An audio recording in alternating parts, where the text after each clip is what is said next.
And for more information on the American Rescue Plan, check this out here. We talked about this last show. Because, you know, last Sunday was Easter, so we did our Easter broadcast. If you missed that, you missed it. Go back and watch that one. Easter origins, pagan traditions, rabbits laying chicken eggs, and and black people in the Exodus. Oh, go watch that broadcast that we dealt with. That was 3 hours. We got deep into the history. You know, I've talked about this document here before because I like to deal with facts and evidence. Proper documentation ends all conversation. So when people ask, how have the policies of the Biden-Harris administration helped the African-American community? I point them to this. Last updated February 27, 2023. They have a new one that came out February 2024 that streamlined. It's like 9 pages. This is a 36-page document that takes you through policy by policy to show you how the policies of the Biden-Harris administration are helping the African-American community. Republicans overwhelmingly are against these policies and voted against them, the ones that passed the House and the Senate. Fact sheet, the Biden-Harris administration advances equity and opportunities for Black Americans and communities, communities across the country. But they talk about the American Rescue Plan in here. I talk about lowering energy costs and creating economic opportunities through the Inflation Reduction Act. They go through and talk about the American Rescue Plan, economic opportunity for Black families and communities by signing into law the historic American Rescue Plan, the ARP, bipartisan infrastructure law and Inflation Reduction Act, and implementing robust regulatory reform. Biden has led the most equitable economic recovery on record, creating more than 12 million jobs. It's now 15 million jobs, a net 5 million jobs. African Americans, as of February 2024, got 2.6 million of the 15 million jobs. I want to go to American Rescue Plan, making critical investments in Black families and communities in the American Rescue Plan.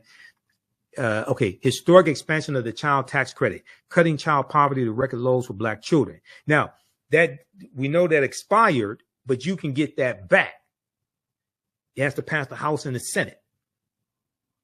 I doubt if it passes this House of Representatives controlled by Republicans. There has been some talk about that, but they can't even get a budget passed. But this is one of the reasons why Democrats, and I'm neither Democrat nor Republican, but I sure as hell ain't stupid. I can see whose policies overwhelmingly are more beneficial for African Americans, and I can see who overwhelmingly keeps voting against our own interests. Overwhelmingly is Republicans at the federal level that overwhelmingly keep voting against our own interests. To understand all this, you have to understand history, economics, law, and politics. Help. History, economics, law, and politics. Historic expansion of the child tax credit, cutting child poverty to record lows for Black children. The American Rescue Plan provided cash relief directly to low and middle income Americans and cut Black child poverty more than half in 2021. Okay, read the rest of that. Supporting child care providers and reducing child care costs for Black families. The American Rescue Plan provided a $39 billion lifeline to help child care providers stay open and compensate early childhood educators as they provide safe and healthy environments for children and help parents work. States have already delivered American Rescue Plan stabilization grants to more than 200,000 child care providers, 1 in 5 of whom are Black, serving as many as 9.5 million children and their families. Okay, read the rest of that. Helping Black Americans stay in their homes. The American Rescue Plan helped Americans, including African Americans, stay in their homes by providing emergency rental assistance. Over 8 million households were served by emergency rental assistance. As of June 2022, African Americans were the largest group that received help, representing more than 41% of aid recipients. Representing more than 41% of aid recipients. Why didn't Candace Owens talk about how the American Rescue Plan helped Black people stay in their homes?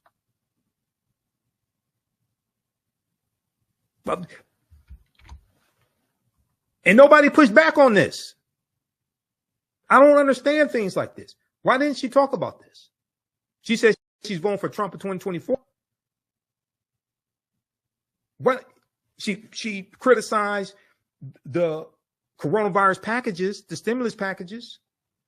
Why didn't she talk about how she says she's for the black community? Why didn't she talk about how this is help keep black people in their homes?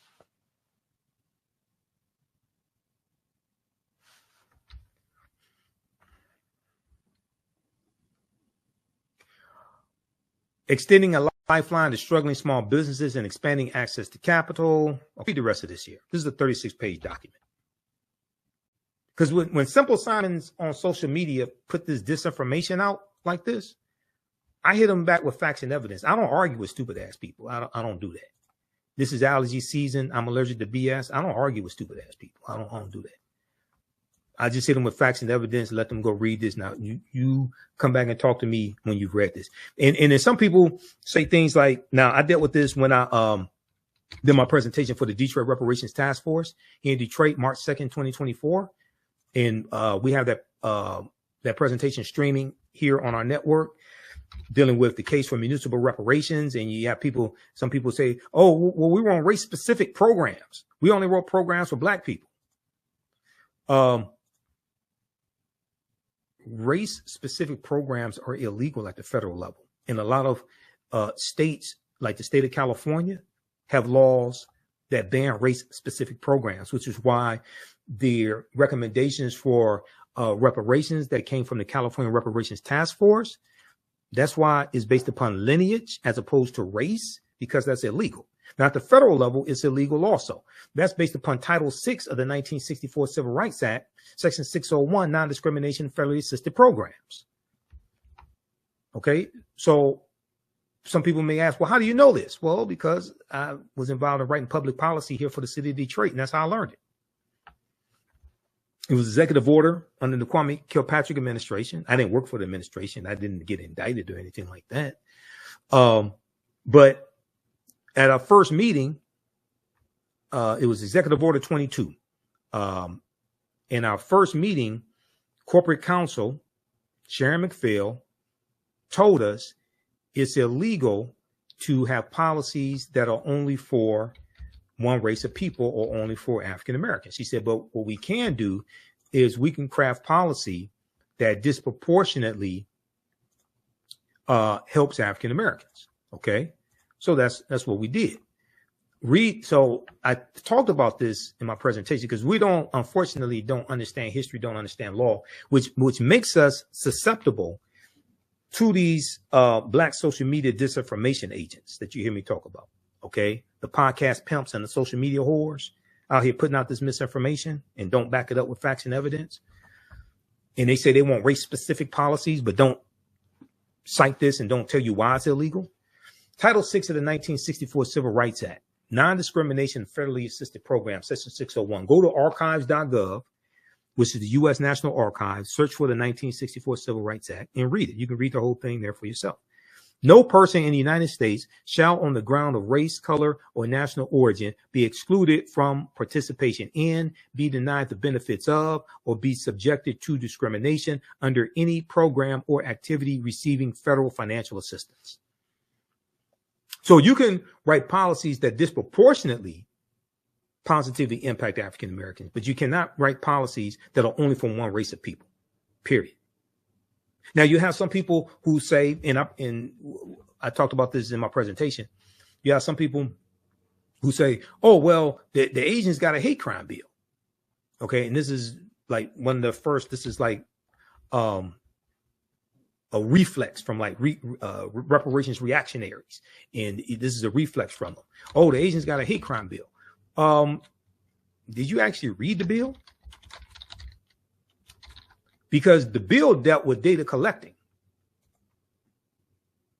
The bill, number one, dealt with data collecting. Number two, is not called the Asian Hate Crime Bill. It's called the COVID-19 Hate Crimes Act. And the bill applies to people regardless of race or ethnicity. Just so people understand. So where do you go to read bills that pass the House, that come from the House of Representatives or the U.S. Senate, whether they pass or not? Where do you go to read these bills? Congress.gov. I went and read the bill. And the bill deals with increased funding for data collecting. And when you read the bill, it tells you it applies to anybody regardless of race or ethnicity. It's not specific to Asian Americans. Now, it was inspired by hate crime. It was inspired by Hate Crimes Act and the spa killings of like 9 Asian Americans. Okay. But you go read this bill. This applies to anybody. And it deals with COVID-19 related hate crimes acts, COVID-19 related hate crimes bills.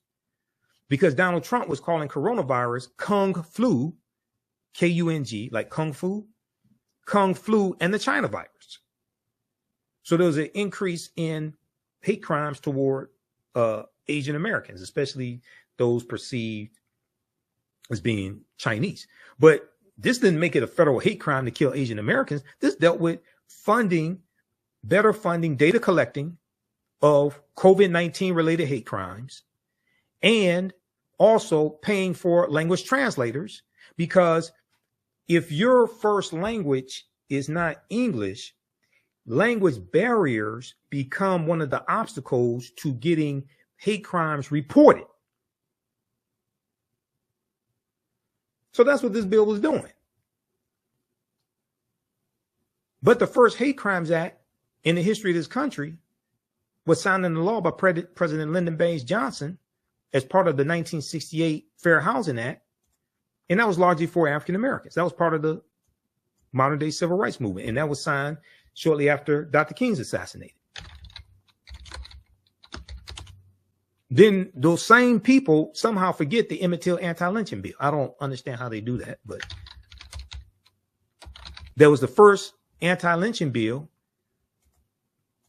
passed in 122 years. First anti-lynching bill passed in the history of this country since Representative George Henry White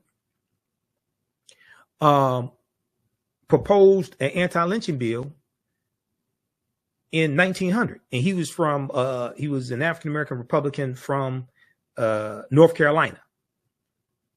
And this is after they got wiped out of the House of Representatives and out of the U.S. Senate. Okay. So the first Hate Crimes Act in the history of this country was signed into law by President Lyndon Baines Johnson.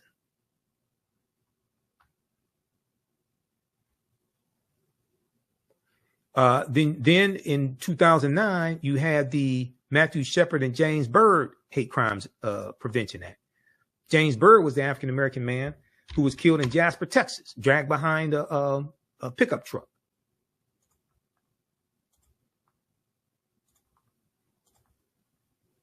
Go read this. This is from justice.gov, U.S. Department of Justice, Civil Rights Division. Matthew Shepard and James Byrd Hate Crimes Prevention Act of 2009. Now, this is after the first Hate Crimes Act in the history of this country, which was signed into law in 1968 by President Johnson.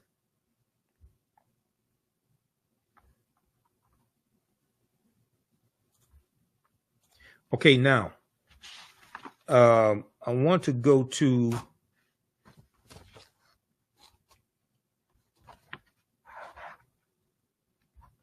okay, so we dealt with that regulation. When I hear people like Candace Owens say Trump was better for the economy, that's why they're going to vote for Trump again. People have a short memory. Do you remember that there were 3 government shutdowns in the first 2 years of the Trump administration? 3 government shutdowns in the first 2 years of the Trump administration.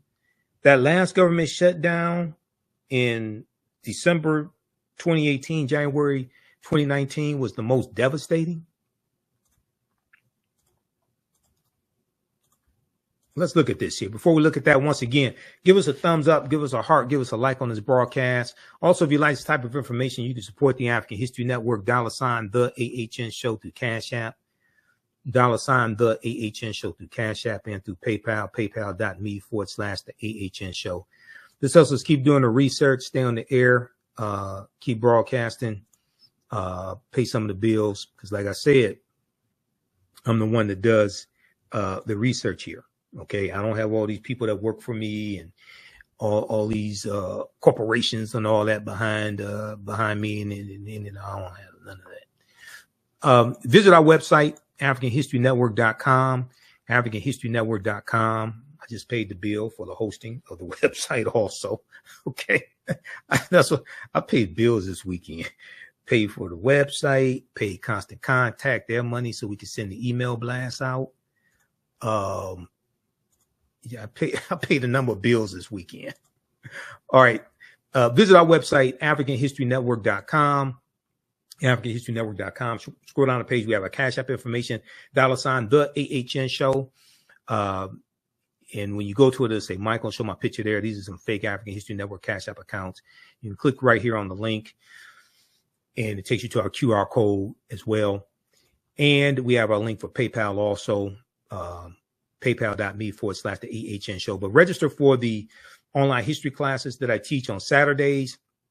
Ancient Kemet, the Moors, and the Ma'afa, understanding the transatlantic slave trade, what they didn't teach you in school. We deal with thousands of history and what leads up to the transatlantic slave trade taking place. Our next class is Saturday, April 13th, April 20th, April 27th, and May 4th. Okay. We do the sessions live. All the sessions are archived and recorded. You can go back and watch it anytime. Classes on sale $60. It's $130 value. Content is PG-13. You can use this with your children. We also have the class lesson plan here for all 10 plus classes. You can download the class lesson plan and see the type of content that we cover. All right. Okay, let's continue here. Now, and let's post this here. And give us a thumbs up, give us a heart, give us a like on this broadcast. Share this information on your social media platforms. Follow us on our Facebook fan page, The African History Network, on Facebook, The African History Network on Facebook, and on YouTube, Michael Imhotep, IMHOTEP on YouTube. All right, barely treading water while the shutdown disproportionately affects Black Americans. Now, this deals with the last government shutdown. That was the most severe. And these are just articles from my files. Articles I have bookmarked, things like this. And some of these we've talked about before here on the show. Oh, you know, before we go to that, there was another one dealing here with the so-called Asian hate crime bill I wanted to show you all. This is from the Washington Post.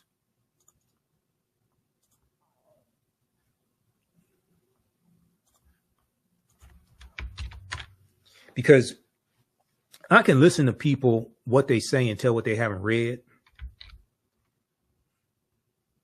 So when I hear people talk about the so-called Asian hate crime bill, I can tell they haven't read it. Washington Post by Paul Kane, April 22nd, 2021. Bill to combat hate crimes against Asian Americans passed the Senate with bipartisan support. Okay, then it was signed into law by Biden. Senator Mazie Hirono of Hawaii was one of the sponsors of the bill, if I remember correctly. If we go through, look at this here.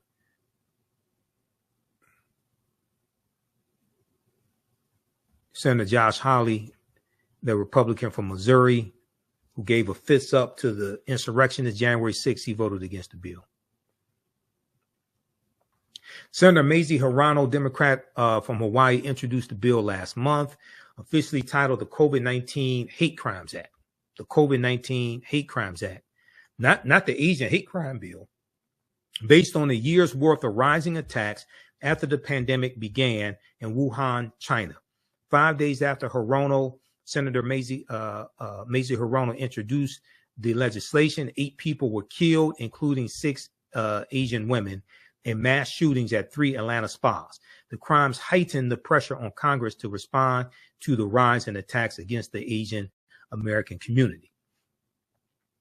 I cannot tell you how important the bill is to the AAPI community, who often has felt very visible, who has felt very visible in our country, always seen as the other. And for them to experience that kind of hatred against them, Hirono told reporters after the legislation passed. Okay. So go read, expedite all.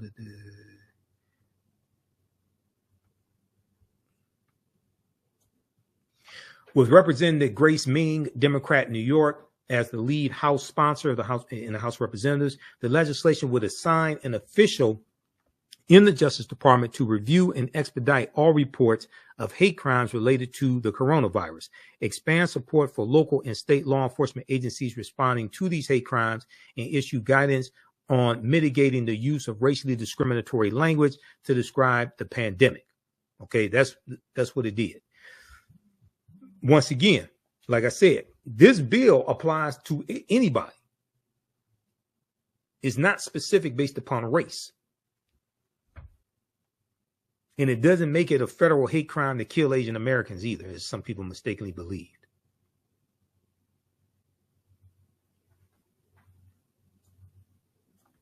Republicans at first hesitated to adopt a position on the legislation, which carefully avoids mention of former President Donald Trump's comments about the Kung flu and China virus as possible inspiration for attacks on Asian Americans, but the inference is easily understood.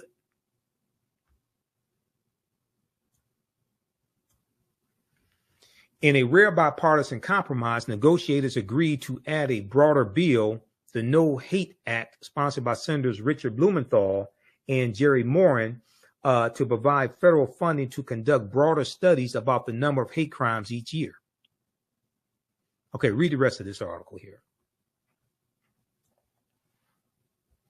Bill to combat hate crimes against Asian Americans passed the Senate with bipartisan support.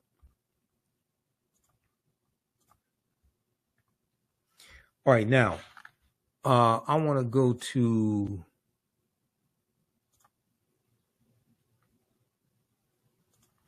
this one here. This is from National Public Radio, NPR.org. Barely treading water. Now, this dealt with the third of the 3 government shutdowns that happened during the first 2 years of the Trump administration.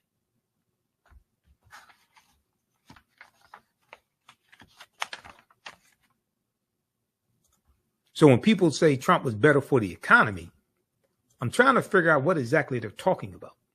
Because he, as we showed you, he inherited a fairly healthy economy, robust economy from the Obama-Biden administration. He squandered it when COVID hit, and he left office with a negative job creation of 2.5 million jobs. The last president to do that was Herbert Hoover in 1932. That was during the Great Depression. He says he doesn't want to, Trump says he doesn't want to be another Herbert Hoover. He is Herbert Hoover. He's Herbert Hoover 2.0.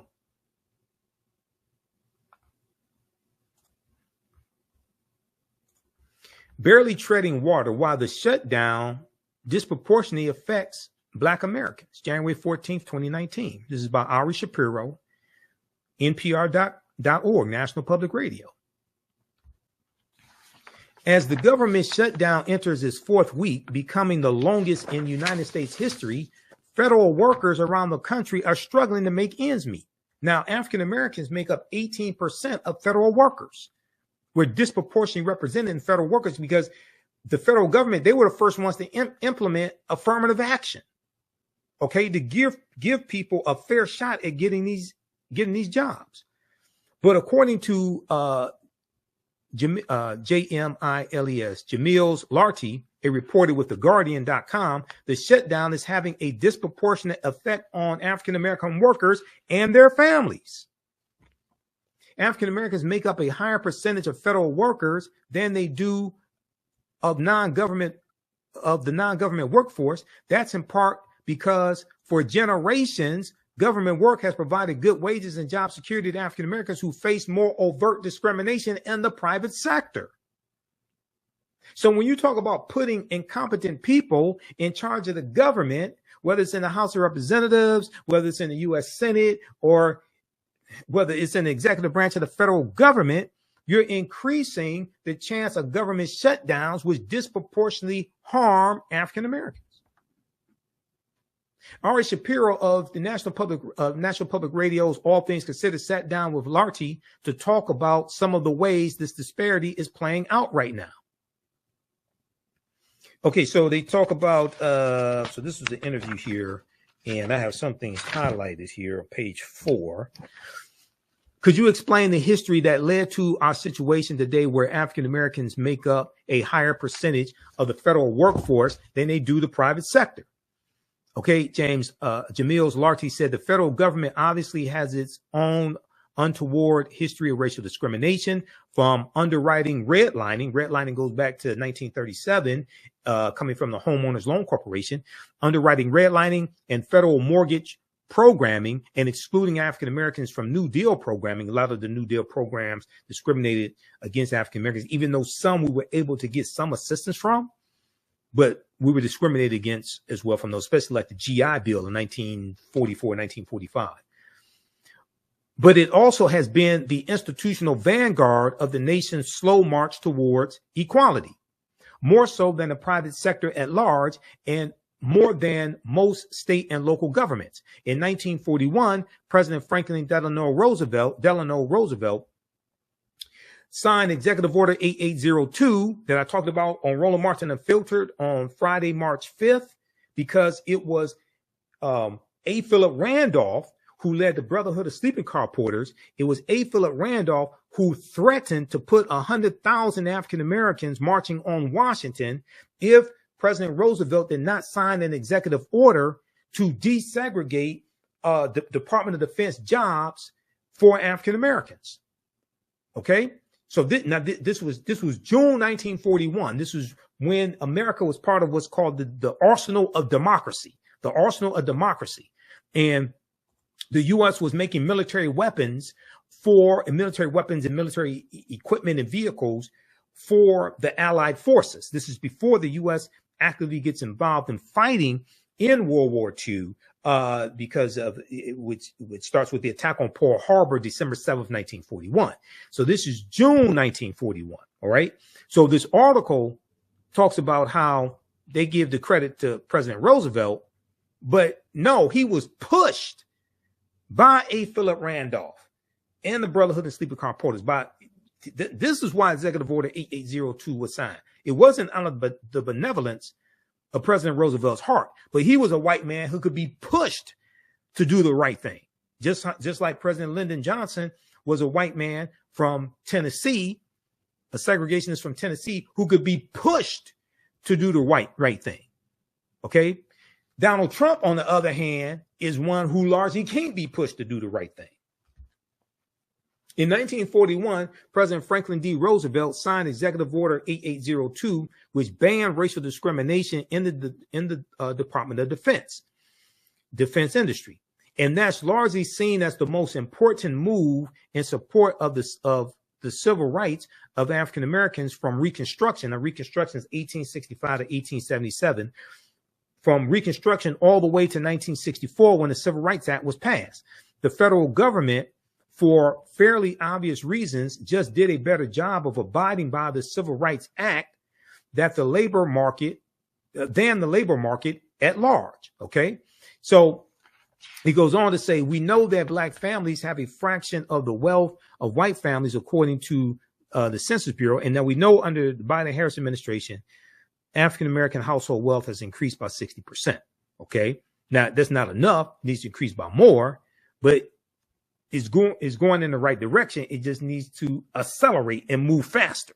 But you wanted to increase by 60%. You don't want it to decrease by 60%. You want it to increase, but it has to accelerate. It has to go faster. We know that Black families have a fraction of the wealth of white families, according to the Census Bureau. For every $100 in white family wealth, Black families have just over $5. Now, this was back in 2021. So back in 2018, 2019. So what does that mean when Black government workers start missing a paycheck? The answer: the profound racial wealth gap in the U.S. makes it far more difficult for the average Black American to sustain a long period without a paycheck as compared to white Americans. Then you have Black women's equal pay day and how it takes the average African American woman 20 months to make the same amount of money that the average white man makes in 12 months. And African American women over their working lifetime lose about $1 million in lost earnings. Black Enterprise has an article on that dealing with Black women's equal pay day, which you talked about a number of times here on the show.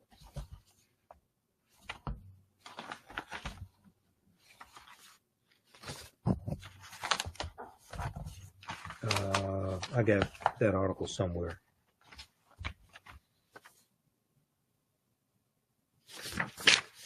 Okay. We should note that the disparity in wealth is probably much less acute among federal workers. We don't have numbers of Black federal workers' wealth versus white federal workers' wealth. It's probably much closer than the broader disparity, but overall, Black Americans are less likely to have friends, family, networks, access to credit, you name it. Things that will help you survive a period without a paycheck, they're less likely to have it, okay? Now, if we fast forward through this and go through one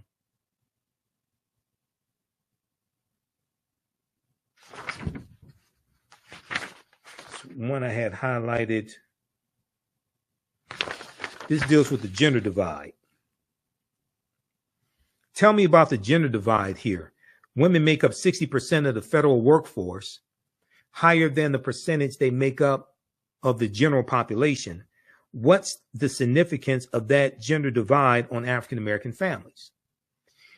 So the answer: African Americans are about 10.5% of the civilian labor force, but 18.4% of federal employees. 18.4% of federal employees. According to data from the Office of Personnel Management, the share of federal workers who are African American women is roughly twice as high in the federal government as it is in the greater civilian workforce. This won't be new to anyone who studies race in America or is cognizant of how it works, but is going to disproportionately affect African American women. Okay, read the rest of this article here. Barely treading water: why the shutdown disproportionately affects Black Americans. This is from NPR.org, National Public Radio. This is dealing with the third government shutdown during the first 2 years of the Trump administration.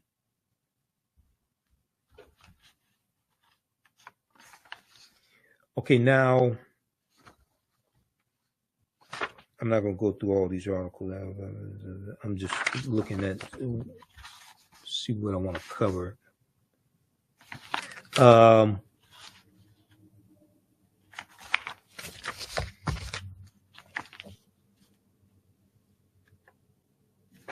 There was a piece from thegrio.com on this also. Now, Black Enterprise, dealing with Black Women's Equal Pay Day.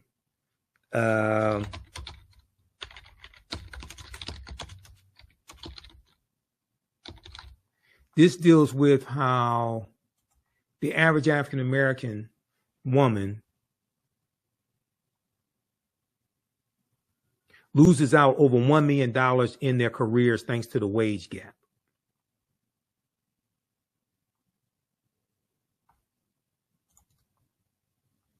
So this is real money.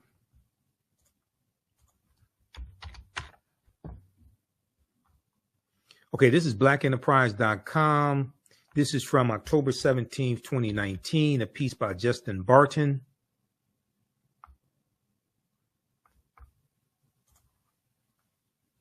Let's go to this here.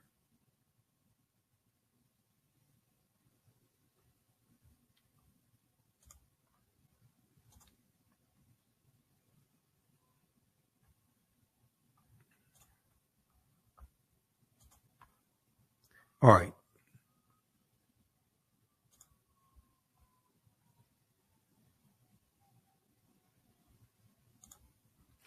Black women lose out over $1 million in their careers. Black women lose out over $1 million in their careers thanks to the wage gap. This is from blackenterprise.com, October 17th, 2019, by Justin Barton. Let me close out some of these tabs here. We'll come to some of your comments here in just a second. So you post your comments here. We'll come to some of your comments here in just a minute.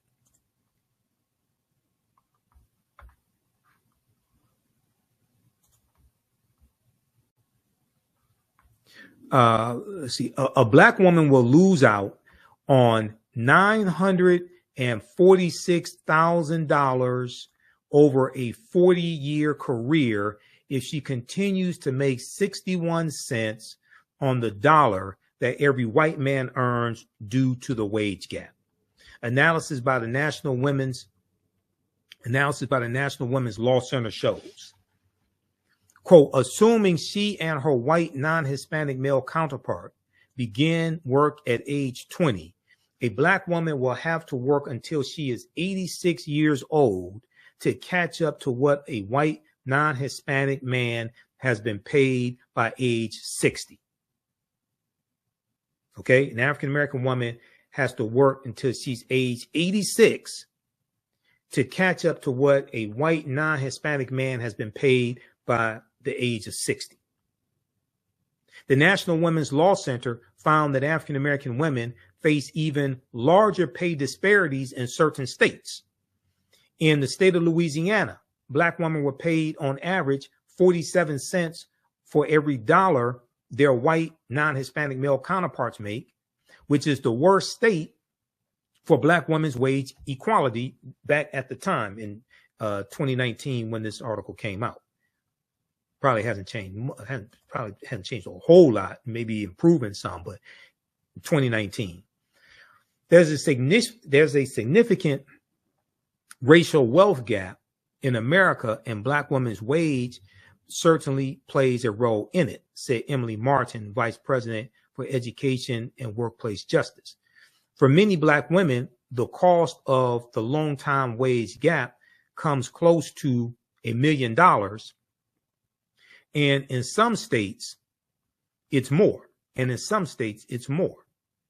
It's time for the U.S. Senate to follow the lead of the House and pass the Paycheck Fairness Act.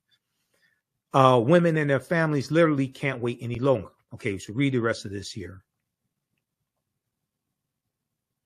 They talk about student loan debt. Now, we know that student loan debt continues to be discharged.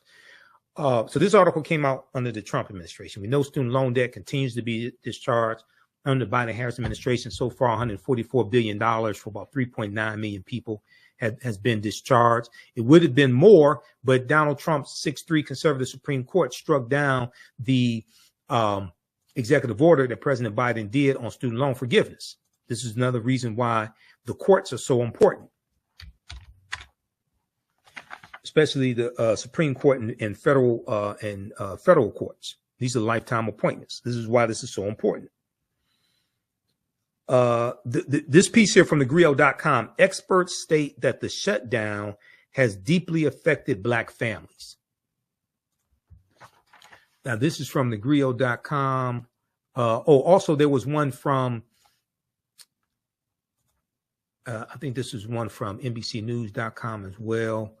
This was, or CNBC.com. Black women make nearly $1 million less than white men during their careers. Now, this is from August 3rd, 2021.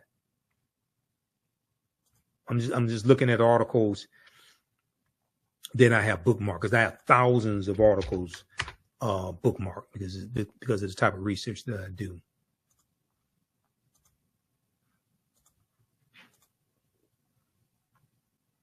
Black women make nearly $1 million less than white men during their careers. This is from August 3rd, 2021. Okay. Shannon Epperson for CNBC.com. So they talk about August 3rd was Black Women's Equal Pay Day in 2021. It marks the additional 214 days black women must work to catch up with white non-Hispanic men, catch up with what they earned the previous year. In essence, black women have to work 579 days to make what white men do in 365 days. Okay. So they talk about the pay disparity, and for full-time working black women, this amounts to a median wage gap of $2,900 a month, $24,110 a year, and $964,400 over a 40-year career.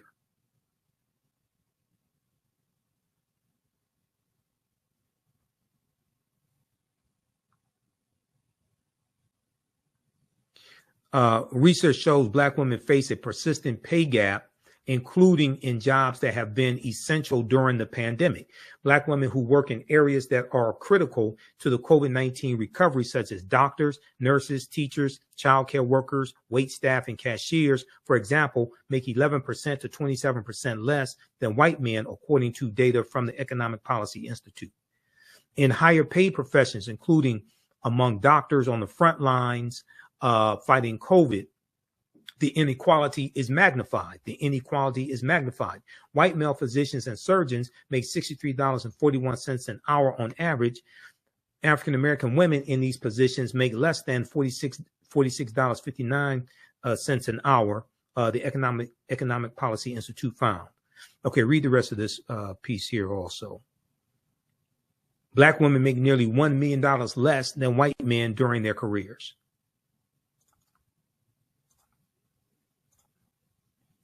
All right, now there was, when we look at the cost of the government shutdown, the Congressional Budget Office, which is a nonpartisan government entity, found that it cost the U.S. economy $11 billion. This is incompetence, okay? This is just an example of the incompetence of Donald Trump mishandling the economy when he was in office. So all these people who think Donald Trump was some type of economic genius, now this is the same guy who is found liable for fraud in the state of New York for over assessing the value of properties, and has to pay a $450 million settlement. Okay. And he can't sit on the board. He can't run a business in the state of New York for the next 3 years. But somehow this same genius is qualified to run the federal government and qualified to run a government of 330 million people. You can't make this stuff up.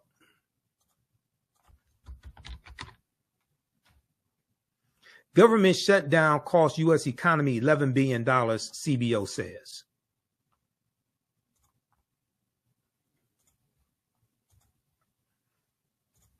Now, this is from the New York Times, January 18th, 2019.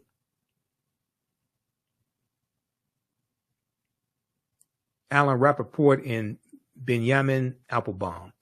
The 5-week federal government shutdown took a significant economic toll, costing the United States economy $11 billion, with nearly a quarter of that total permanently lost, the Congressional Budget Office said on Monday. The figures are the first official projection of the economic effects of the longest federal shutdown in history. Donald Trump made history. The longest federal shutdown in history, and they show that its cost was nearly double the $5.7 billion request from President Donald Trump for a border wall that fueled the impasse. That is enough to reduce first quarter growth by 0.4 percentage points. Okay, read the rest of this. So this incompetence from specifically Donald Trump and the Trump administration cost the U.S. economy $11 billion. And you had the longest government shutdown in history under this financial genius.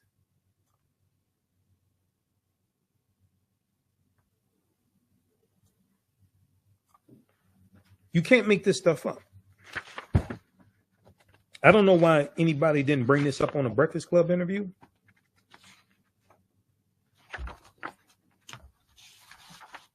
I don't understand things like that. And that's corporate radio. Usually, you know, you can't just put out like misinformation like that. You know, there's going to be somebody there that, you know, fact checks, you know, provide some evidence,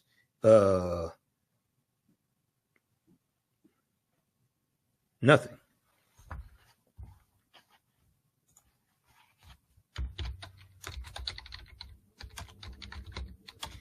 TheGrill.com, January 16, 2019.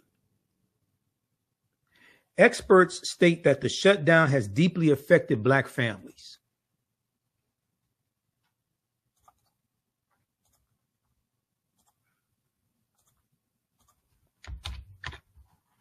Experts state that the shutdown has deeply affected Black families. While Americans have felt the financial hit from the shutdown, no community has felt the economic sting more than African Americans. So I'm still trying to figure out how Candace Owens is going to say everybody was doing better under Trump, and therefore she's going to vote for Donald Trump in 2024. I don't understand things like that. Experts state that the shutdown has deeply affected Black families. While all Americans have felt the financial hit from the shutdown, no community has felt the economic sting more than African Americans. Almost a month in, the damage is not only taking place on the economy, but is also affecting many African-American federal workers and their families. Now, this is a piece from Brianna Rhodes for TheGrill.com, January 6, 2019. Okay. The nation is in the midst of the longest running government shutdown in U.S. history. According to BusinessInsider.com, 800,000 federal employees and millions of government contractors are currently going without pay. After a month in, the damage is not only taking place on the national economy, but is also affecting African-American workers, African-American federal workers and their families. So they cite the piece from NPR.org that I cited as well, Ari Shapiro and Jamil's Larty. So they talk about that piece here. Okay, so you can read the rest of this as well.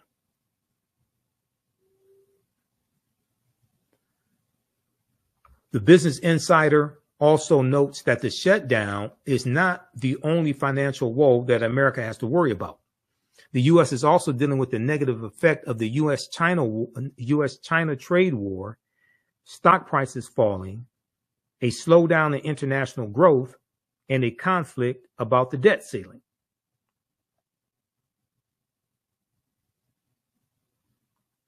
All right, read the rest of this one here. But Donald Trump is supposed to be such a financial genius.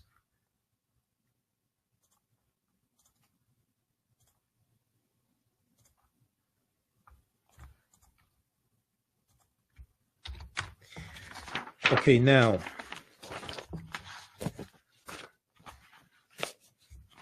I had like 7, 8 articles on it, but we'll just deal with those. That's enough.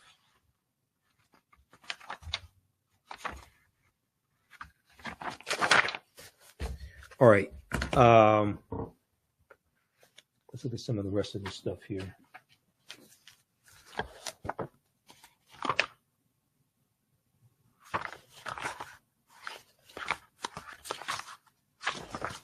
So when you talk about Donald Trump is better for Black people,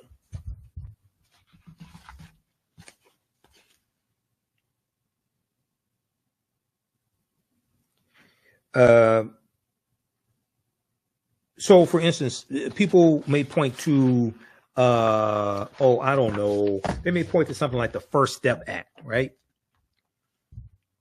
And they say, well, Donald Trump was, he did the First Step Act to release people from prison. Well, let's look at that. Do you know whose bill that was?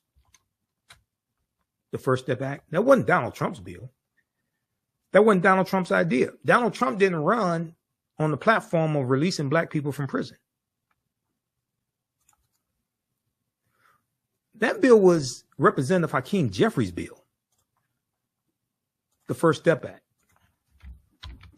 They tried to get it passed under Obama Biden. It was blocked in the Senate by Jefferson Beauregard Sessions III, senator from Alabama, and Senator Tom Cotton of Arkansas. And the Congressional Black Caucus worked with the Trump administration to get the bill passed. Now, the champion of the bill inside the Trump administration was not Donald Trump. It was actually Jared Kushner. Okay? Senior aide to Donald Trump. And Jared Kushner, wasn't Jared Kushner supposed to bring peace to the Middle East also? I thought Jared Kushner brought peace to the Middle East. The reason why Jared Kushner was the champion inside the White House of the First Step Act, and it's like first step towards criminal justice reform under the Trump administration, is because Jared Kushner's father was sent to prison. And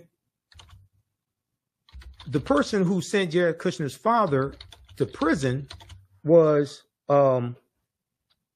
Chris Christie, when Chris Christie was a U.S. attorney. Then he became governor of New Jersey. Now, this is also why Chris Christie did not have a did not get a position in the Trump administration. He was on the Trump transition team, and he helped Trump prepare for debates with Hillary Clinton, but he was blocked from getting a position in the Trump administration by Jared Kushner because Chris Christie sent Jared Kushner's father to prison. Let's look at this piece here quickly from New York Times. Chris Christie says Jared Kushner's father committed a loathsome crime. Chris Christie said Jared Kushner's father committed a loathsome crime. January 30th, 2019.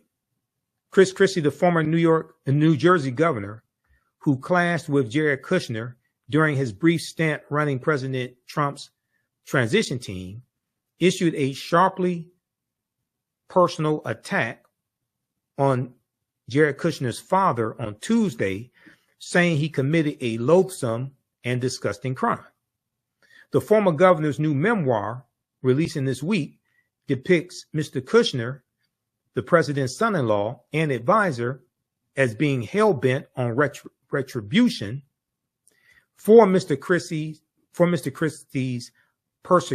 prosecution of his father more than a decade ago, as being hell-bent on retribution for Mr. Christie's prosecution of his father more than a decade ago, when Chris Christie was a United States attorney. Chris Christie says Stephen K. Bannon, another white supremacist in the Trump administration, the former Trump strategist, and Stephen K. Bannon used to run Breitbart News. Breitbart was financed by another white supremacist named Robert Mercer, who's a billionaire hedge fund manager who's anti-civil rights. Robert Mercer, who was one of the first billionaire backers of Donald Trump. Go research Robert Mercer. Chris Christie says Stephen K. Bannon, the former Trump strategist, told Mr. Kushner had directed his firing from the transition team, and he paints Kushner as a shadow campaign manager and chief of staff who offered questionable advice. Okay. Jared Kushner's father, Charles Kushner, a multimillionaire real estate executive, pleaded guilty in 2004 to 18 counts of tax evasion. Pleaded guilty in 2004 of 18 counts of tax evasion, witness tampering, and making illegal campaign donations. Okay, some of this sounds similar to Donald Trump. Birds of a feather flock together. He admitted hiring a prostitute to seduce his brother-in-law, who was cooperating in a federal campaign finance investigation. Federal campaign finance investigation. Now, the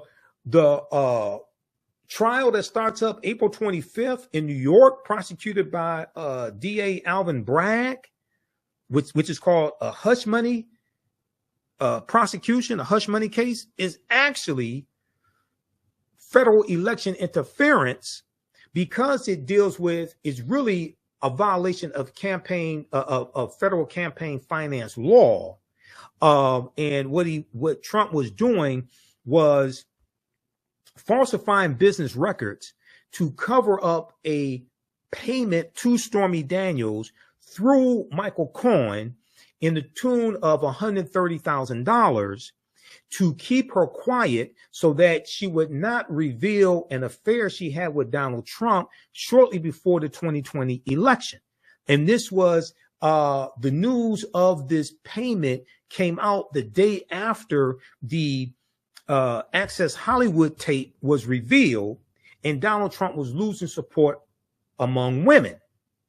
Okay, so this was designed to keep this quiet during the election so Trump wouldn't lose the election. And then he falsified the repayment of the loan as legal fees to Michael Cohen, when really it was to cover this up, to keep this from imploding his 2016 presidential campaign.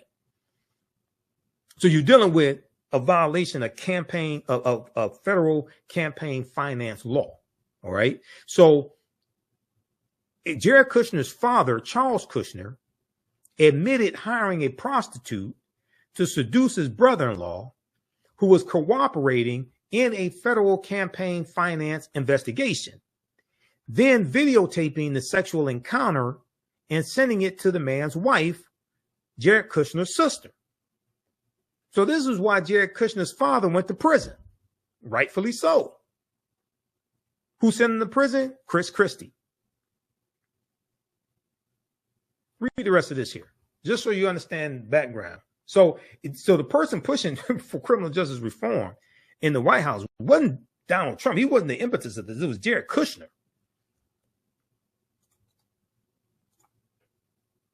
This is from the New York Times. Chris Christie says Jared Kushner's father committed a loathsome crime.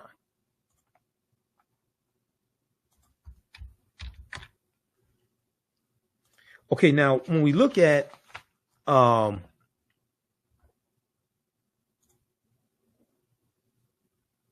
was showing you this here because people like to talk about the First Step Act, but they don't say, well, who was behind that? Collins Jeffries' historic criminal justice reform bill signed into law. This is at jeffries.house.gov. Representative Hakeem Jeffries. This was his bill. Today, historic bipartisan criminal justice reform legislation, S765, was signed into law. The First Step Act of 2018 is based on the formerly incarcerated Reenter Society Transformed Safely Transitioning Every Person Act, First Step Act. That's what it stands for. It's an acronym.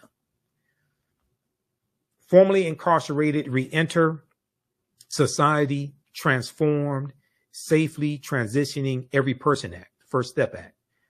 Co-authored by Representative Hakeem Jeffries, Democrat of New York, and Republican Congressman Doug Collins, that overwhelmingly passed the House of Representatives in May, May 2018. The legislation will propel formerly incarcerated individuals towards success when they return home, while enacting targeted reforms that would improve public safety and reduce recidivism. Its authority, it authorizes $375 million over 5 years to develop new programs, including education, vocational training, and mental health counseling. Consequently, newly released individuals will be positioned to successfully re-enter society. So when people talk about the First Step Act, why don't they give Representative Hakeem Jeffries the credit for this? Like I said, they were trying to get this passed under Obama-Biden, but it was blocked in the Senate by Senator Jeff Sessions of Alabama, who's against criminal justice reform and then became Trump's first attorney general, where he reversed criminal justice reform measures in the Department of Justice. And it was blocked by Senator Tom Cotton of Arkansas. With respect to sentencing reform, the First Step Act will increase public safety and engineer much needed changes to draconian sentencing laws connected to the failed war on drugs. It modifies the 3 strikes law to make it more humane, increases judicial discretion to reduce sentences for low-level nonviolent drug offenders, and provides retroactive relief for thousands unjustly sentenced during the crack cocaine era. Representative Hakeem Jeffries said the First Step Act is a victory for all Americans who believe in justice and the power of redemption. This bill would transform lives by providing access to mental health counseling, education, job training, and substance abuse treatment needed to help incarcerated individuals get back on their feet and become productive members of society. It also provides retroactive relief for the shameful crack cocaine sentencing disparity that unfairly destroy lives, families, and communities. The First Step Act is not the end. The First Step Act is not the end. It's not even the beginning of the end. It's simply the end of the beginning of a bipartisan journey to eradicate mass incarceration, the mass incarceration epidemic in America. Highlights of the bill include addressing crack cocaine sentencing disparity. Before the year 2010, those convicted for crack cocaine related issues received a sentence of 100 times harsher than that of those convicted of cocaine related offenses. The First Step Act of 2010 reduced that disparity to 18-1. The Fair Sentencing Act of 2010 under Barack Obama, under President Obama, the Fair Sentencing Act of 2010 reduced that disparity to 18-1. The First Step Act makes that change retroactive, thereby reducing the sentences of thousands of individuals serving unduly heavy sentences. Okay, it curtails juvenile solitary confinement. Focus on dignity for women. Being pregnant while incarcerated can be a harrowing experience. There are far too few guarantees for the health and safety of both mother and baby, etc. Okay. Requirement to move people closer to home, etc. So read the rest of this. Reduce mandatory minimums. The bill reduces second strike mandatory minimums of 20 years to 15 years and reduces the third strike mandatory minimum of life in prison to reduces that to 25 years in prison. It also solves the 924C stacking problem by prohibiting the application of recidivist mandatory minimum enhancements for repeat offenders who commit certain firearms offenses to conduct within the same indictment. Okay. All right. So read the rest of this here. I don't have time to get through all of this. Collins Jeffries Historic Criminal Justice Reform Bill signed into law. This is at jeffries.house.gov. Representative Hakeem Jeffries, because this was his bill.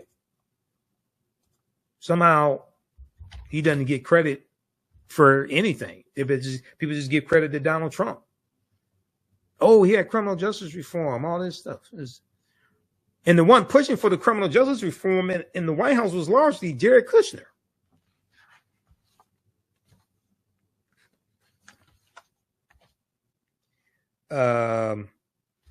Okay, now January 6, 2021. January 6th insurrection, I've talked about a number of times before, and how that is really a continuation of the violence that we saw the political violence we saw during the Reconstruction era that brought an end to Reconstruction, which collapses in 1877. See, all this history, you have to understand history.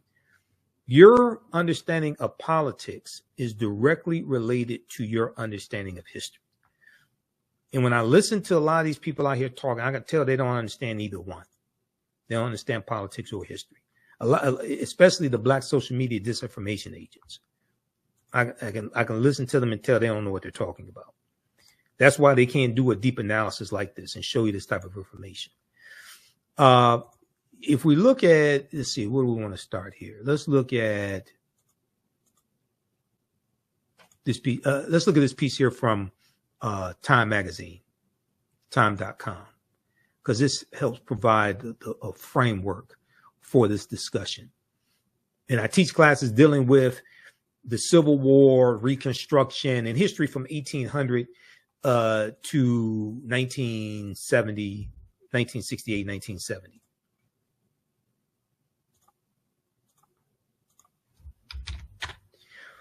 This piece here from Time Magazine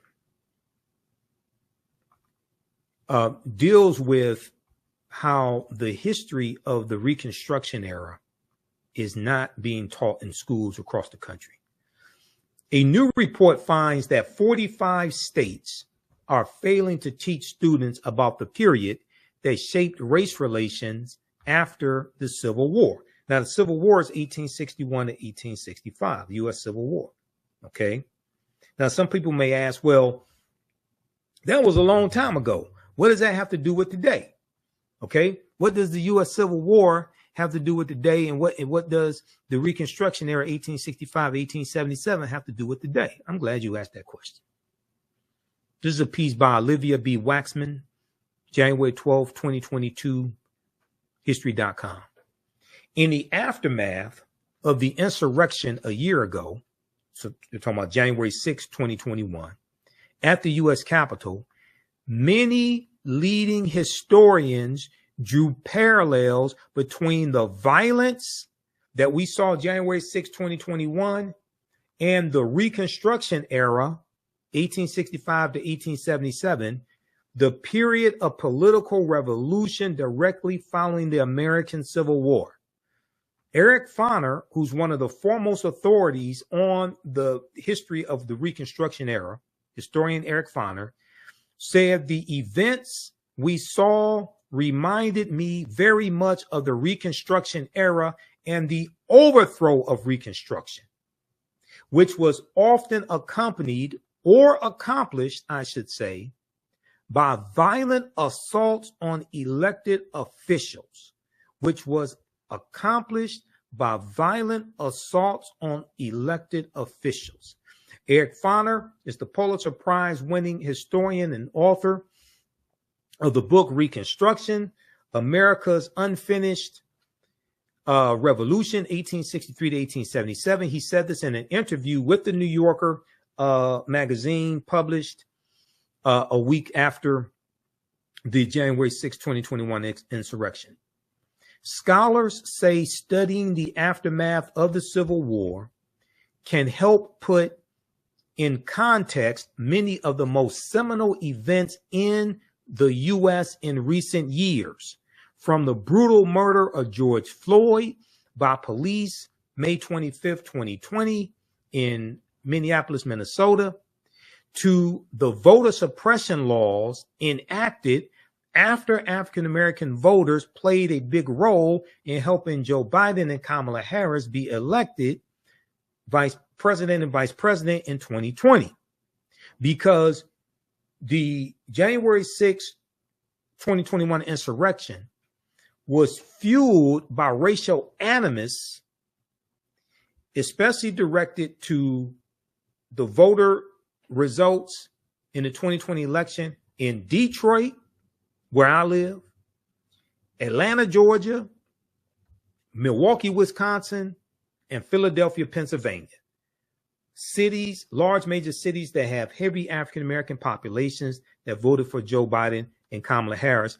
And then on January 5th, 2021, we can't forget January 5th, 2021, you had the special Senate elections in Georgia, in the state of Georgia, where Senator Raphael Warnock, the African-American senator, Senator Raphael Warnock beat Kelly Loeffler, and Senator John Ossoff, the challenger, beat Senator David Perdue, the Republican.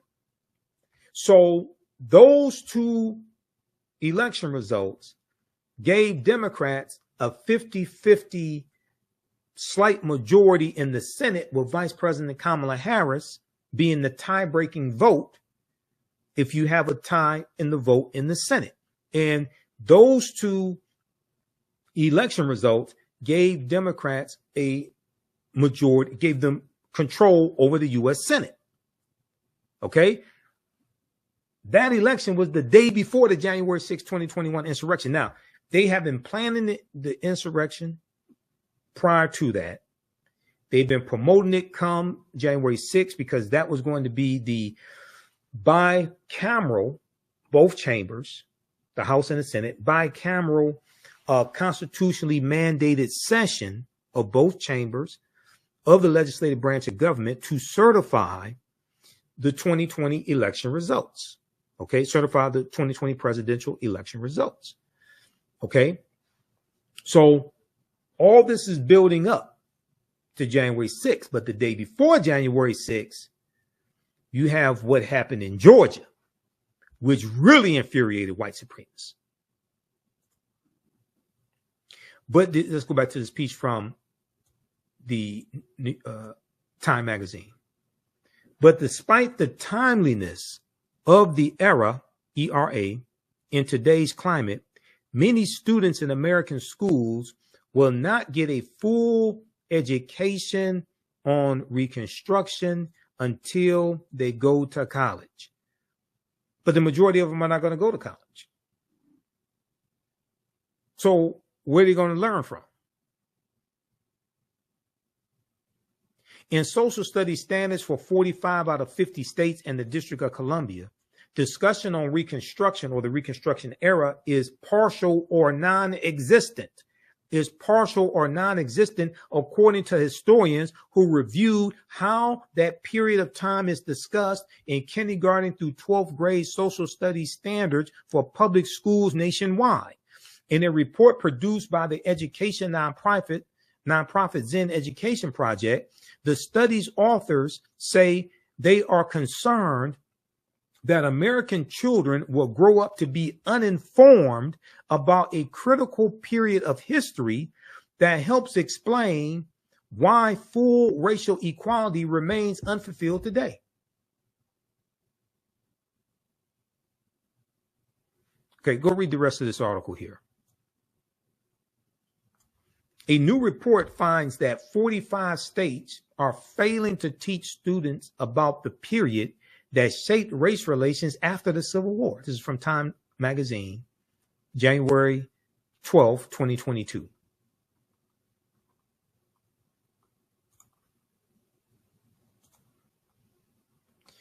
Okay, now let's look at this quickly here. January 6, 2021 insurrection.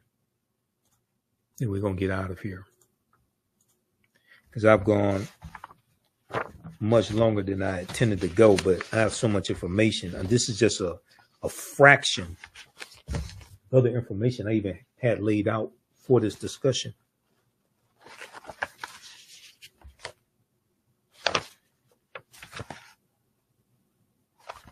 Okay, let's look at this here. I want to make sure I get those articles in.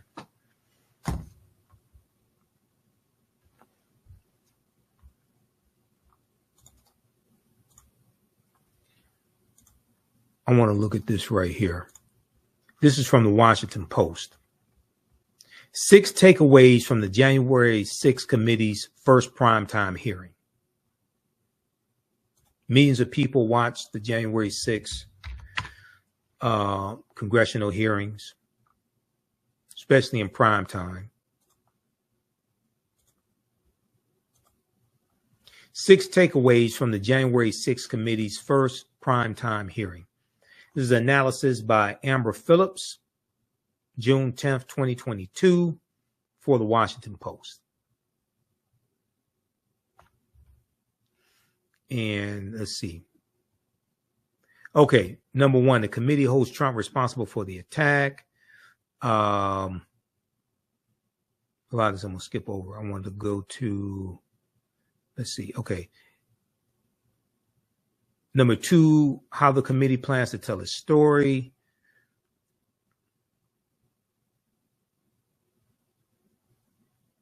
Let's see here. Number three, a sharp attack on Trump's Republican defenders.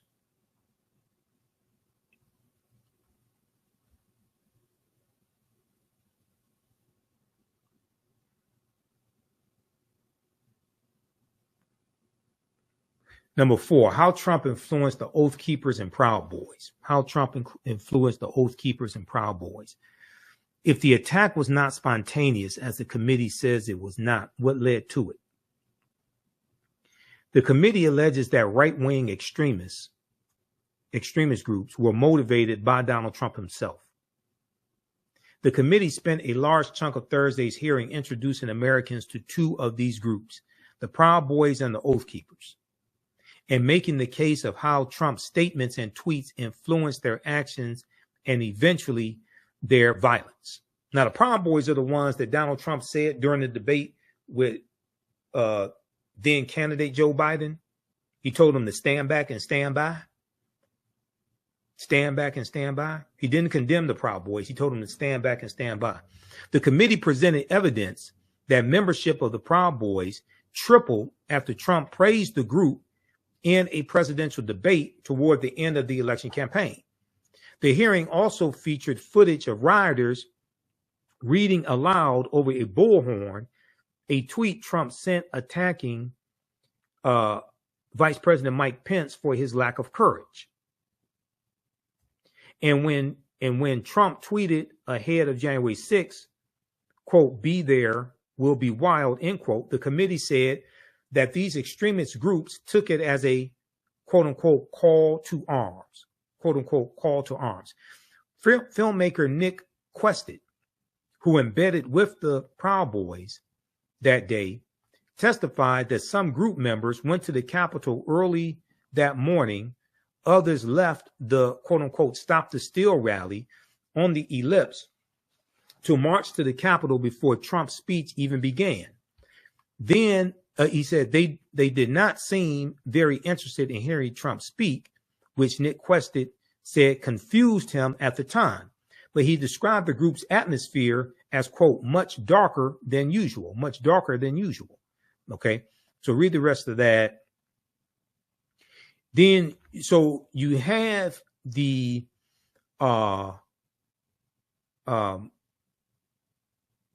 racial animus toward African Americans voting for Biden and Harris. You had the attacks on Ruby Freeman and her daughter Shay Moss, the election workers in Georgia, in lies that both Donald Trump and Rudy Giuliani told about them, saying they were involved in voter fraud and passing vials of flash drives like they were vials of cocaine. That's what Rudy Giuliani said about them. It was actually a ginger mint, if I remember correctly. It was a ginger mint they were passing. They were accused of voter fraud. These people show up to Ruby Freeman's house to terrorize her. All types of nonsense like this. This racial animus. Okay, so read this piece here from the Washington Post. 6 takeaways from the January 6th committee's first primetime hearing. This is from June 10th, 2022.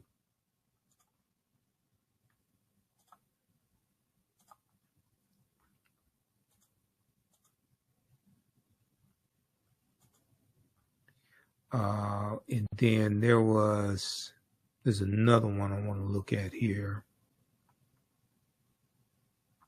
that I was looking at.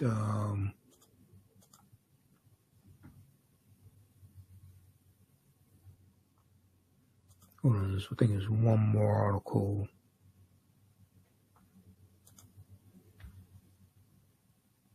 Oh, this one right here. This is from PBS.org, Public Broadcasting System. How race played a role in the Capitol insurrection. This is June 11th, 2022.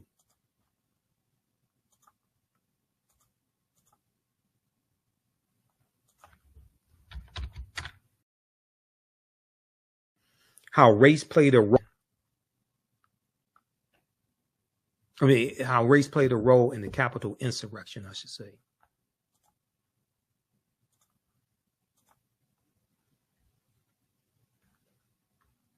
June 11th, 2022.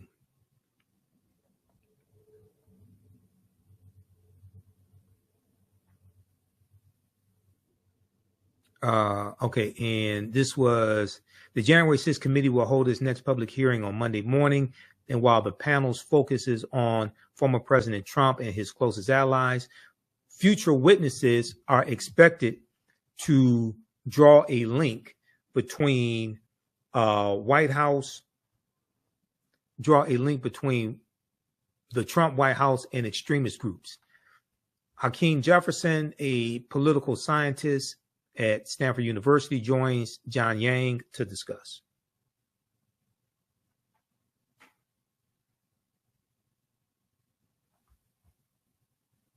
Okay, so you can go through and read this full transcript.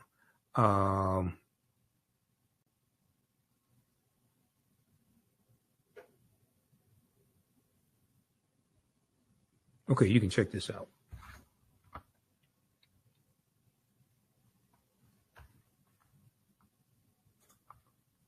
So you have the January 6th insurrection and the big lie, the lie that Donald Trump lost because the election was stolen. You have that feud about racial animus. Okay. But let's not forget about the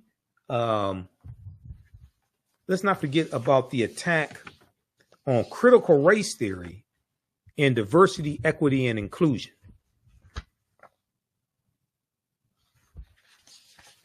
Because this was largely led by Donald Trump, this attack.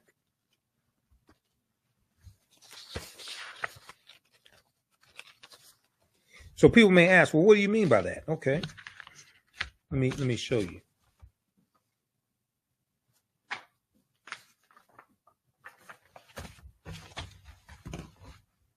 Hold on, let's see.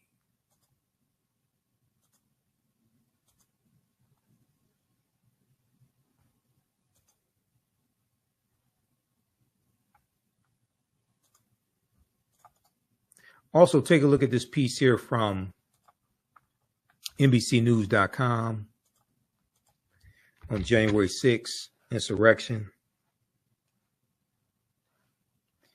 January 6th response would have been vastly different if rioters were black, House Sergeant at Arms told investigators.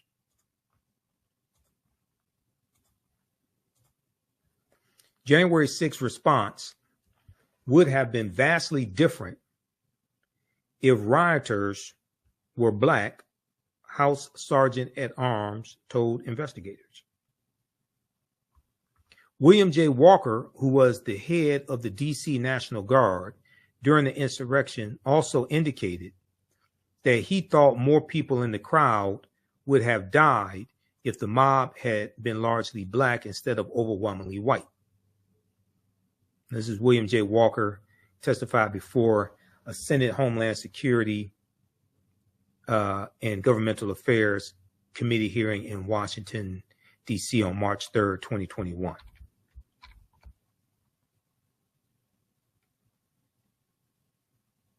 So this piece is from December 28th, 2022. The House Sergeant at Arms, who was the head of the D.C. National Guard during the attack on the Capitol, told the January 6th committee that the law enforcement response would have looked much different had the rioters been black. He said, quote, I'm African-American, child of the 60s. I think it would have been a vastly different response if those were African Americans trying to breach the Capitol.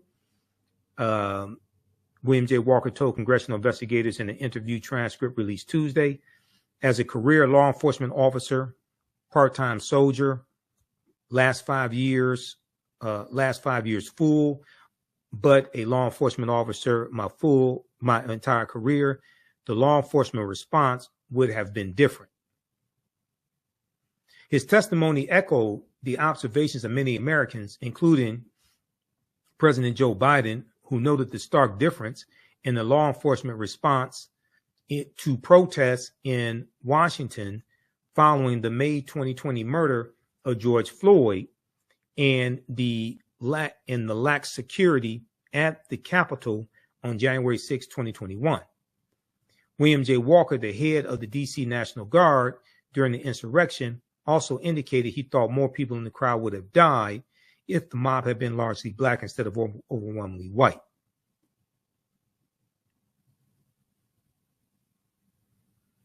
All right, so read the rest of this piece also.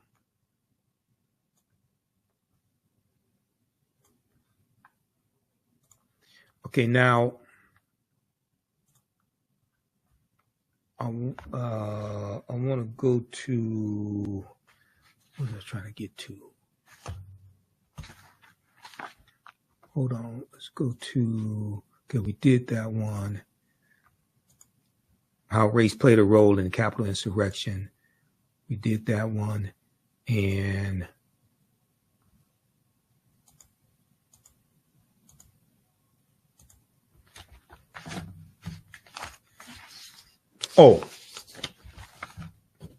attack on critical race theory. That's what I was trying to think of. Okay, so this goes back to September 2020.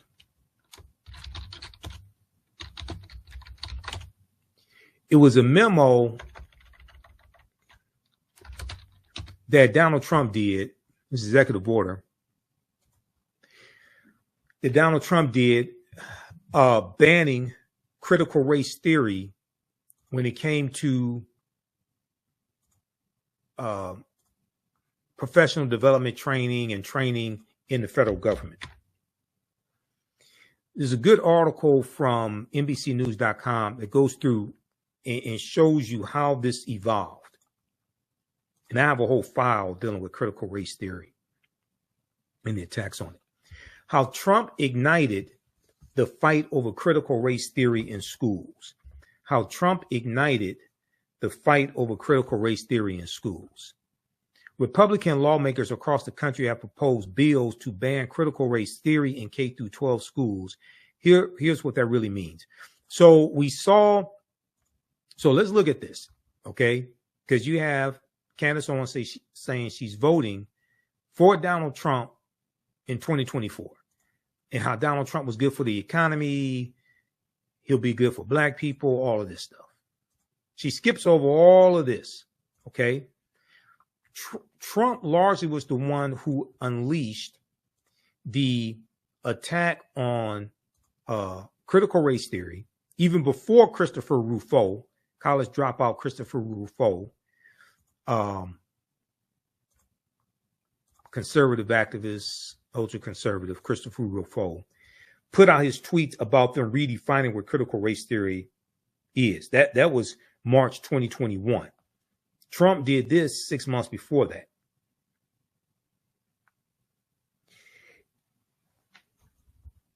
And because of the big lie being pushed by Trump and Trump allies that the election was stolen, then we saw a rash of voter suppression bills coming out of state legislatures, starting with Georgia Senate Bill 201.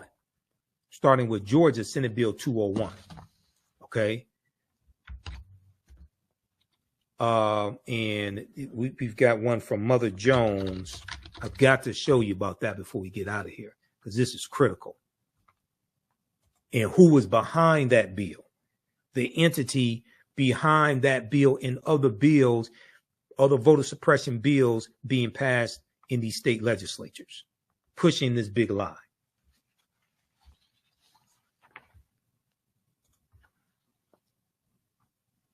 So this piece is from May 10th, 2021, right? It talks about right here, a cluster of bills that aim to prohibit teaching critical race theory in K-12 schools have popped up in the last year. They go and talk about Donald Trump 2020. Conservative leaders have been accused of using the decades-old academic term critical race theory, initially intended to recognize the systemic racism inherent in American life. They've been accused of using it as a catch-all for anti-racism and diversity efforts. A catch-all for anti-racism and diversity efforts. The proposed policies mimic former President Donald Trump's September 2020 memo ordering the Office of Management and Budget to stop funding training on critical race theory for federal employees, calling it a propaganda effort. This is what Donald Trump unleashed. Around that same time, Donald Trump condemned the 1619 Project, a Pulitzer Prize winning 2019 New York Times report led by reporter Nicole Hannah-Jones that holds that America was truly founded not in 1776, but 1619, when the first enslaved people were brought to the British colonies. Now, there's some problems with the 1619 Project. We dealt with that here on the show before. That doesn't mean to attack it or ban it or vilify it or something like that. Educators embraced this message from the 1619 Project and began utilizing the project and looking for resources to teach a more holistic history of the country. Donald Trump launched the 1776 Project or 1776 report. Donald Trump said, I don't know anything about the date 1619. The date I know about is 1776. Donald Trump rebuked the 1619 Project as a warped, distorted portrayal of American history. Both the memo that he did, September 2020, and this attack on the 1619 Project sparked the commission of the 1776 report, meant to combat the contents of the 1619 Project. The countrywide uprisings in the wake of George Floyd's death only fueled the matter, with pundits debating the nation's fraught history of racism. Thus, although President Joe Biden reversed Trump's initial ban in January 2021, the ban on critical race theory being taught to federal training, things like this. Trump reversed that ban. The seed had already been planted. Biden reversed Trump's ban. Also, Biden removed the 1776 report from whitehouse.gov, the official website of the White House, and Biden disbanded the 1776 commission also. All right, read the rest of this article here. How Trump ignited the fight over critical race theory in schools. This is at NBCnews.com.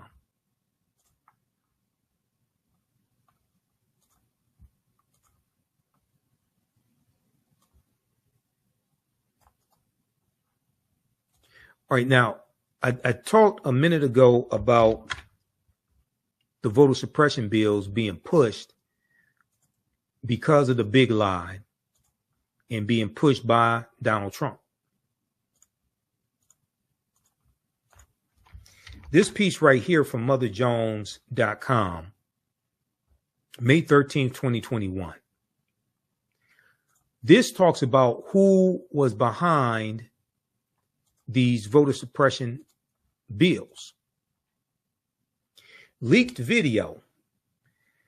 Dark money group brags about writing GOP voter suppression bills across the country. Quote, we did it quickly and we did it quietly, end quote, said the executive director of Heritage Action. Now, this is a good piece by Ari Berman, who used to write for thenation.com, because he wrote a series of articles dealing with voter suppression during the 2016 presidential election. Ari Berman and Nick Sergey for Mother Jones. Okay. And this article talks about how in a closed door meeting, a private meeting with big money donors, the head of a top conservative group boasted that her outfit had crafted the new voter suppression law in Georgia and was doing the same with similar bills for Republican state legislators across the country. Doing the same with similar bills for Republican state legislators across the country. Now, this is Jessica Anderson, who is the executive director of Heritage Action for America. She said in some cases we actually draft them for them, or we have a sentinel on our behalf give them the model legislation so it has that grassroots from the bottom up type of vibe, end quote. The Georgia law, Senate Bill 201, had 8 key provisions that Heritage Action for America recommended. Jessica Anderson, the executive director of Heritage Action for America, said. Now, this is the sister organization to the Heritage Foundation, the right-wing think tank, the Heritage Foundation.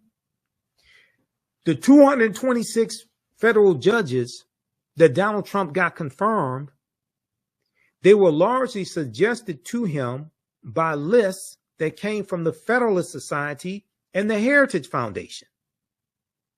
These ultra-conservative right-wing judges, as well as Supreme Court nominations. Jessica Anderson said this at a private meeting to donors at an April 2022, April 22nd gathering in Tucson, Arizona, in a recording obtained by the Watchdog Group, documented and shared with Mother Jones. Those bills included policies severely restricting mail ballot drop boxes, preventing election officials from sending absentee ballot request forms to voters, making it easier for partisan workers to monitor the polls, preventing the collection of mail ballots, and restricting the ability of counties to accept donations from nonprofit groups seeking to aid in election administration. All of these recommendations came straight from Heritage Action for America's list of best practices drafted in February. With Heritage help, Jessica Anderson said Georgia became, quote, the example for the rest of the country. So the article talks about how Georgia was the blueprint, and then all those bills that popped up in other state legislatures, Heritage Action for America, they were the ones behind crafting that legislation that was operating based upon the big lie. But this is designed to suppress the voting rights of African Americans, Latinos, Asian Americans, and those who are leaning towards voting Democratic. And there were 81 million people who voted for Joe Biden and Kamala Harris, 16.9 million of them African Americans in 2020.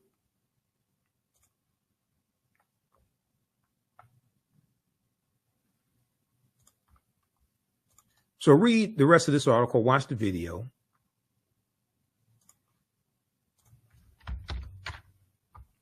Okay, so this is all behind that. And then you had the Heritage Foundation that in 1980, they put out a document, they put out a book, I should say. They put out a book of 2,000 policies that they wanted implemented by the Reagan administration. The name of the book is called Mandate for Leadership. Mandate for Leadership. The Reagan administration implemented 60% of those policies in the first term.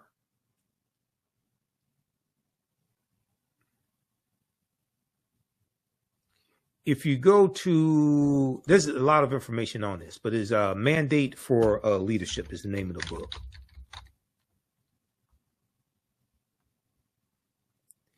Now, Ali Velshi on MSNBC, Velshi, he did a really good segment on this. I think it was back in October 2022. You can look that up. But this is straight from heritage.org, the Heritage Foundation's website.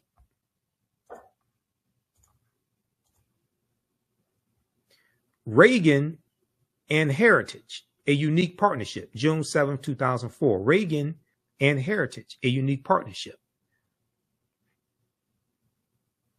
And when we look at this here, let's zoom in on this.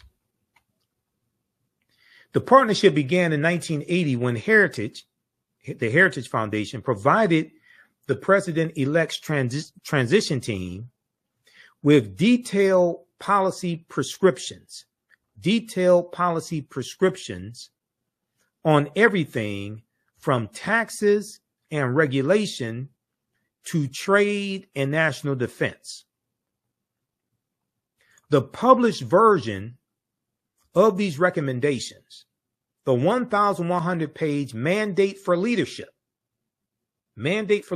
was described by United Press International back then as a blueprint for grabbing the government by its frayed New Deal lapels, New Deal going back to President Roosevelt, New Deal lapels, and shaking out 48 years of liberal policy. The new president, Ronald Reagan, used Mandate for Leadership to help realize his vision of a world free of communism, an economy that did not crush people's dreams with high taxes and regulations, and an America that would admire that, and an America the world could admire once again. So Reagan continued the reversal of policies beneficial for African Americans. The reversal that began under Richard Nixon, because you had Richard Nixon, then Nixon has to resign from office in August 1974. So then you have Gerald Ford that continues his term. Then you have Jimmy Carter, 76 to 80. Then Ronald Reagan comes in for 8 years. And then George H.W. Bush continues that Reagan-Bush era for another 4 years.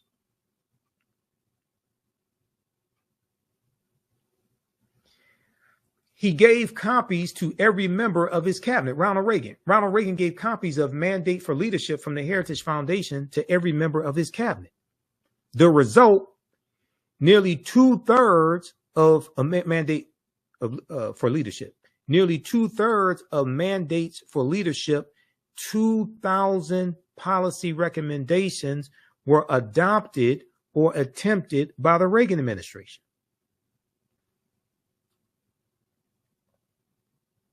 As conservative commentator William F. Buckley put it, the foundation, Heritage Foundation, had a great hour when Ronald Reagan was elected president and found waiting for him 3 volumes of heritage material designed to help him chart the nation's course in the right direction.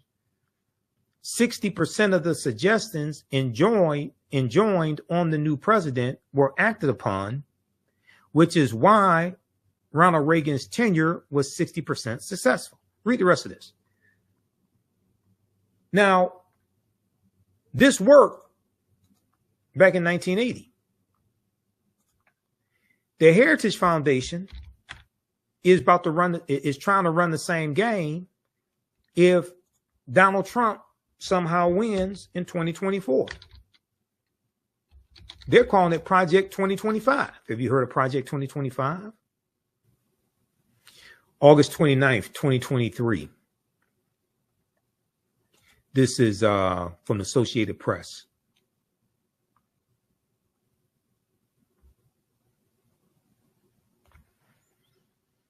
I'm waiting for this to load up.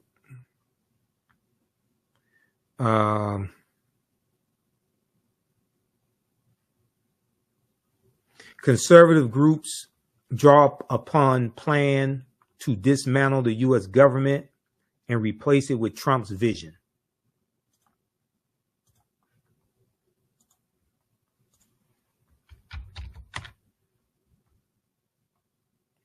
This is from the Associated Press, August 29th, 2023.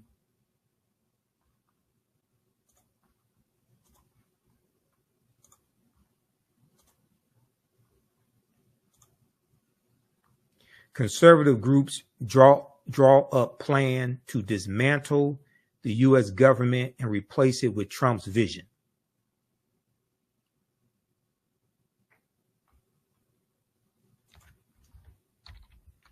With more than a year to go before the 2024 election, a constellation of conservative organizations is preparing for a possible second White House term for Donald Trump, recruiting thousands of Americans to come to Washington on a mission to dismantle the federal government and replace it with a vision closer to his own, closer to Donald Trump's own.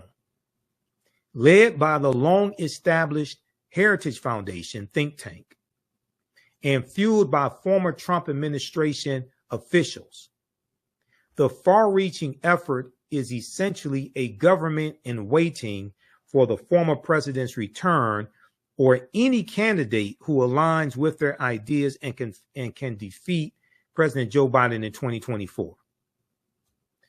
With a nearly 1,000-page Project 2025 handbook and an army of Americans, the idea is to have the civic infrastructure in place on day one to commandeer, reshape, and do away with what Republicans deride as the deep state bureaucracy, in part by firing as many as 50,000 federal workers, in part by firing as many as 50,000 federal workers. Now, African Americans are 18.4% of federal workers. That the same people behind running game in 1980 with the Reagan administration and Mandate for Leadership, the 1,100-page book they put out, the Heritage Foundation is doing the same thing with Project 2025. Because people still haven't learned what happened. They're planning to do the same thing, just much worse. Paul Dans, D-A-N-S, director of the 2025 Presidential Transition Project and a former Trump administration official who speaks with historical flourish about the undertaking, said we need to flood the zone with conservatives. We need to flood the zone with conservatives. This is a clarion call to come to Washington, he said. People need to lay down their tools and step aside from their professional life and say, this is my lifetime movement to serve. They want Trump loyalists as federal employees. They want to purge the federal government of people who will not be loyal to Trump. They want to redo the Schedule F classification of federal employees. Jonathan Swan, before he left Axios.com, did some fantastic reporting on this.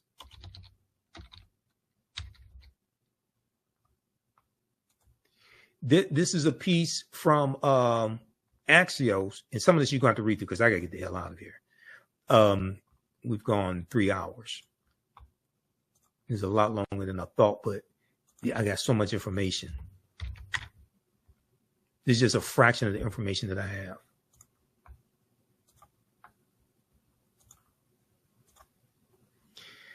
How Trump could reimpose Schedule F in 2025. This is updated July 23rd, 2022. I think this is the one from Jonathan Swan. Is this the one from Jonathan Swan? I don't know. He wrote some articles dealing with this. Sources close to former President Trump say he would immediately reimpose his Schedule F executive order if he takes back the White House in 2024 presidential elections. In 2024 presidential elections, Axios' Jonathan Swan reports. Why it matters. It would effectively upend the modern civil service and put future presidents in the position of bringing in their own loyalists or reverting to a traditional bureaucracy, Jonathan Swan reports. Okay, so then they go through, give the backstory on Schedule F employees, all this. Read that. How Trump could reimpose Schedule F in 2025. There's an article that came out in the last couple of months. Trump allies prepare to infuse Christian nationalism in second administration. They're talking about white Christian nationalism. They're not talking about, love the poor, don't cheat on your wife. They're not talking about, how you treat those lesser than you, and taking care of children, taking care of the sick and elderly, taking care of immigrants. Don't cheat on your wife. They're not talking about that. They're not talking about those Christian values. Trump allies prepare to infuse Christian nationalism. It should say white Christian nationalism in second administration. Spearheading the effort is Russell Vought, V-O-U-G-H-T, president of the Center for Renewing America, part of a conservative consortium preparing for Trump's return to power. That's a picture of Russell right there. So if you see him again, you know who we're talking about. February 20th, 2024, Axios.com. An influential think tank close to Donald Trump is developing plans to infuse Christian nationalist ideas in his administration should the former president return to power, according to documents obtained by Politico. Spearheading the effort is Russell Vought, who served as Trump's director of Office of Management and Budget, okay? The OMB, Office of Management and Budget, during his first term, and has remained close to him. Vought, who is frequently cited as a potential chief of staff in a second Trump White House, is president of the Center for Renewing America think tank, a leading group in a conservative consortium preparing for a second Trump term. Christian nationalists in America, or white Christian nationalists in America, believe that the country was founded as a Christian nation and that Christian values should be prioritized throughout government and public life. There's a separation of church and state. It wasn't founded on Christian values. The quote unquote founding fathers had a distinct separation between church and state. As the country has become less religious and more diverse, Russell Vought has embraced the idea that Christians are under assault and has spoken of policies he might pursue in response. Okay, read the rest of this. I don't have time to get through all this. Trump allies prepare to infuse Christian nationalism in second administration. This is from Politico.com.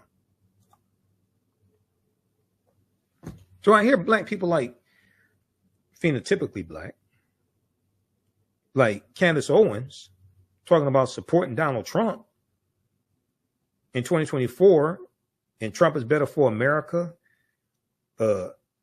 Everybody was doing well under Trump. Trump is better for Black America. I have absolutely no idea what the hell they're talking about.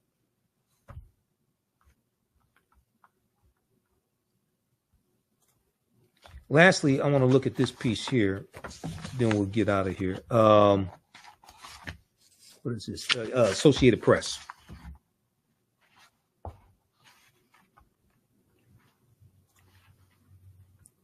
A surge in wealth has boosted most U.S. households since 2020 and helped sustain economic growth. Because African-American household wealth on average has increased by 60%. Now it needs to increase more.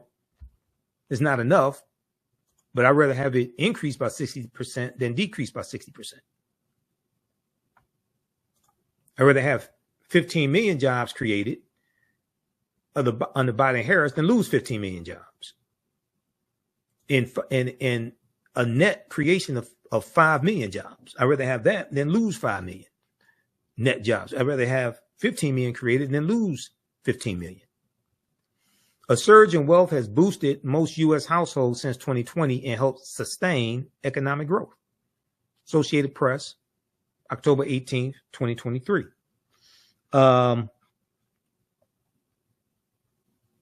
net worth of the typical U.S. household grew at the fastest pace in more than 3 decades, from 2020 through 2022, while relatively low interest rates at that time made it easier for households to pay their debts, according to the government report Wednesday. Now, we know interest rates increased to slow down inflation. The Fed didn't raise interest rates this last time around. It's expected in 2024, interest rates are going to fall. Wealth for the median household, the midpoint between the richest and poorest households, jumped 37%. Those 3 years, the Federal Reserve reported to nearly 193,000. And let's see here, talking about recession. The jump in wealth occurred even as the brief but brutal pandemic recession cost 20 million Americans their jobs. In 2020, extensive government relief aid totaling about $5 trillion helped spur a rapid recovery that regained the lost jobs much faster than had been true after the 2008-2009 recession. And let me see, where is...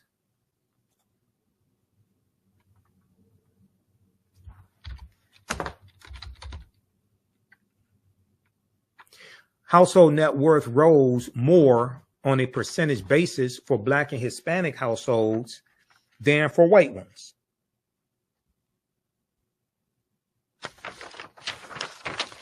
Though measured in dollar terms, the disparities remain wide. The median net worth of Black households jumped 60%, but remained comparatively low at 45,000. So yeah, we wanted to increase the so median is the statistical measure, the point where 50% of the population is above the point, 50% is below the point. The median net worth of African American households increased by 60%.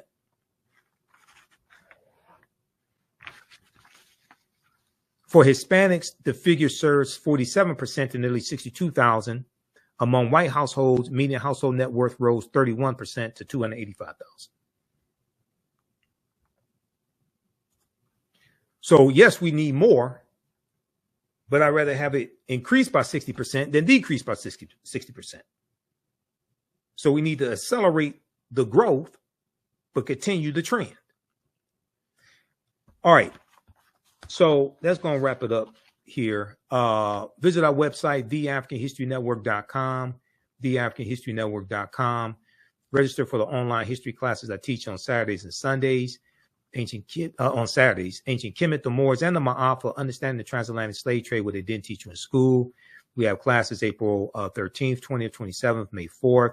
Register for that. Download the lesson plan and support the African History Network, $ the AHN Show through Cash App, through PayPal, paypal.me/the AHN Show. Right now, it's correct. Wrong behavior is not over till we win. Wakanda forever. We'll talk to you next time. Thanks for joining us. Peace.